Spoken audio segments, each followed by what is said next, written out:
Hey, good morning, Trondheim friends, and welcome to this week's episode of Patio Ponderings. This is season 3, episode 2, and it is a glorious fall day.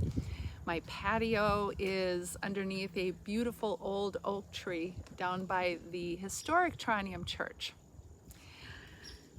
So the story that I have been thinking about that we heard on Sunday is a part of Abraham and Sarah's story.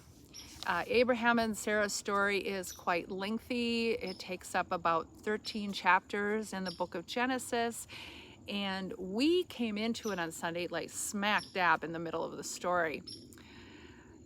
And in the story, we hear where Abraham is visited by 3 men who he understands to be divine messengers. And we, as a reader of this story, understand very clearly that this is in fact true. In fact, the writer of these stories alternates calling the men men and calling the men Lord, the Lord. And so it's very clear that indeed this is a divine visit to Abraham.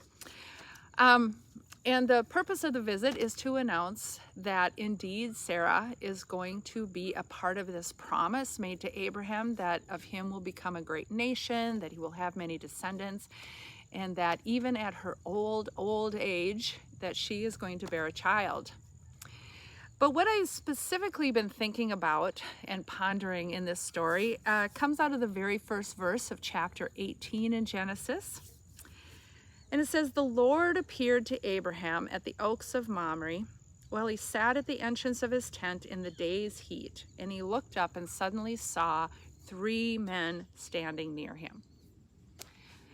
So, as I said, it's clear to us as the reader that these 3 men are a divine representation of God, that they are, in a sense, the Lord.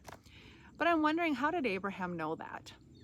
When he looked up and saw these 3 men standing there, how did he know that this was a visit from God? And so I think we start with the understanding that Abraham has been in this relationship with God for some time now, decades. We are decades into Abraham's story and knows God, and so would likely recognize God if God showed up in his life. That's part of it, but I think the clue comes right in that first verse, that they appear at the oaks of Mamre. So if we were to read the whole story of Abraham, we would see that Abraham set up his tent by these oak trees, and he built an altar to the Lord there. And so there's already a sense of these oak trees being a sacred place to Abraham. And we see this throughout the Old Testament, that natural places, specific places in creation, are sacred spaces. If we fast forward to the story of Moses, Mount Sinai is holy ground, and God, as the burning bush, tells Moses to take his shoes off. He's standing on holy ground. We see this in other places, in other trees and natural wells and springs and rivers and all kinds of different things. Trees in particular, though, what I find super interesting as I started to look into this a little bit, trees in particular have sacred meaning, not just in our own religion, Christian religion, in Judaism, but in religions that predate Judaism and Christianity, back in tribal African religions and in indigenous religions in North America, that trees are often places where we can access God. They are places where we become close to our ancestors that have gone before us. And so I think Abraham knows, because he sees these 3 men suddenly appear in this sacred place, that he is indeed receiving a sacred visitor.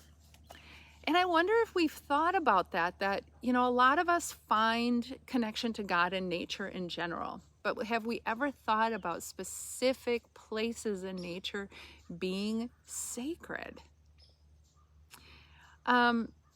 And as I think about my own life, I think, Yeah, we have this place up by the cabin that I've always just thought is so pretty and so peaceful. It's just a little, almost like a path in the trees, and the trees arch over it, and it runs along the bank of where the river up there used to flow, but no longer does. And in the fall in particular, with the colors and the white of the birch bark there, it just became a really special place. And then we have sprinkled ashes of our parents up there. And so for sure now, for us, we have this space up by the cabin that I would say is sacred. And so anytime I go there, anytime I walk back there, it is a sense of peace. And it is a sense, a place in which I have this sense of connection to God. So is this something you have? Is there a place, a specific place of creation, of nature, in which you feel especially connected to God? Have you thought about that? And there's even science behind this. Did you know that trees have kind of mysterious ways of communicating with each other underground and through different things they release through their leaves? Sounds crazy, but I invite you to check out a book called The Secret Life of Trees by Peter Wohlleben that explains some of this. So even our science, this is one of those places where science and faith actually mesh, they go together. So what about you? Do you have that sacred place? Have you thought about creating a sacred place? I mean, that's what Abraham had done here. He created this place where he had an altar, and it became that self-fulfilling thing in which it became a sacred place for Abraham. Give it some thought. I'd love to hear what you have to say about sacred places and nature. And enjoy this beautiful day. I hope you get out in nature. I hope you find connection to God in the incredible creation that God has placed us in. And we'll see you on Sunday. Bye.